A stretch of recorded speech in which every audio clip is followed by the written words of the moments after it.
آج کل خاندانی اور وراثتی پیری مریدی بھی عام ہے، یعنی کسی شخص کے باپ دادا اگر کسی بزرگ سے بیعت ہوئے تھے تو وہ شخص ان بزرگ کے بیٹے یا پوتے کا ضرور مرید ہوگا، اور اس کی اولاد اس کے پیر صاحب کی اولاد سے بیعت ہوگی، اور ہمیشہ یوں ہی ہوتا رہے گا۔ یہ طریقہ بھی پیری مریدی کا نہایت ہی غلط اور تباہی پھیلانے والا ہے۔ ہوتا یوں ہے کہ کبھی کوئی واقعی بزرگ اور ولی اللہ کسی خاندان میں پیدا ہوئے اور اپنی بزرگی کی وجہ سے مشہور ہو گئے، ان کے بعد ان کے بیٹے اور پوتے گدی نشین ہوئے،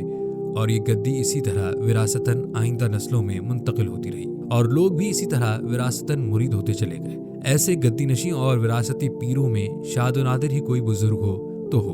ورنہ عام طور پر تو یہ پیر محض دنیا دار اور طریقت و حقیقت سے بالکل ہی نابلد ہوتے ہیں۔ خدمت کے لیے بے شمار مرید اور خرچ کرنے کے لیے بے قیاس دولت ان کے پاس موجود ہوتی ہے، صرف عیش و عشرت ان کا کام ہوتا ہے، اس کے سوا اور کچھ بھی نہیں۔